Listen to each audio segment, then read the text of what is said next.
പള്ളിക്കാട്ടിൻ്റെ കൂരിരുട്ടിൽ കിടക്കുന്ന മനുഷ്യരെക്കുറിച്ച് നമ്മൾ എപ്പോഴെങ്കിലും ചിന്തിച്ചിട്ടുണ്ടോ? രണ്ട് മീസാങ്കല്ലുകൾക്കിടയിൽ മൈലാഞ്ചി ചെടിയുടെ തണലിൽ നിശബ്ദമായി അവരിങ്ങനെ കിടക്കുകയാണ്. ഒരു കാലത്ത് നമുക്കെല്ലാമായിരുന്നവർ, അവരുടെ ശബ്ദങ്ങൾ, അവരുടെ ചിരികൾ, അവരുടെ സാന്നിധ്യം, ഇതൊക്കെയും നമ്മളെ ഏറെ സന്തോഷിപ്പിച്ചിരുന്നു. ഒരുപക്ഷെ നമ്മളിന്നീ താമസിക്കുന്ന വീടുകൾ പോലും അവരുണ്ടാക്കിയ, അവരധ്വാനിച്ച വിയർപ്പിൻ്റെ ഫലമാണ്. പലപ്പോഴും നമ്മളെ അറിയപ്പെടുന്നത്, നമ്മുടെ കുടുംബം അറിയപ്പെടുന്നത് അവരുടെ പേരുകളിലായിരിക്കാം. മരണപ്പെട്ട ആദ്യ നാളുകളിലൊക്കെയും നമ്മൾ അവരെ ഓർത്ത് ഒരുപാട് കരഞ്ഞിട്ടുണ്ട്.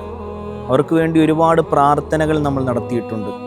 പതിയെ പതിയെ നമ്മൾ അവരെ മറക്കാൻ തുടങ്ങി.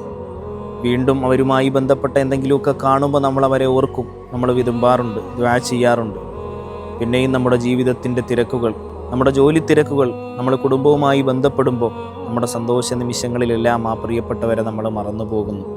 നമ്മുടെ പ്രിയപ്പെട്ട മാതാപിതാക്കൾ പലരും ആ ഖബറിൽ കിടക്കുന്നവരുണ്ട്. നമ്മുടെ ഉറ്റവർ, ഉടയവർ, സുഹൃത്തുക്കൾ പലരും ആ ഖബറിൽ അന്തിയുറങ്ങുന്നവരുണ്ട്.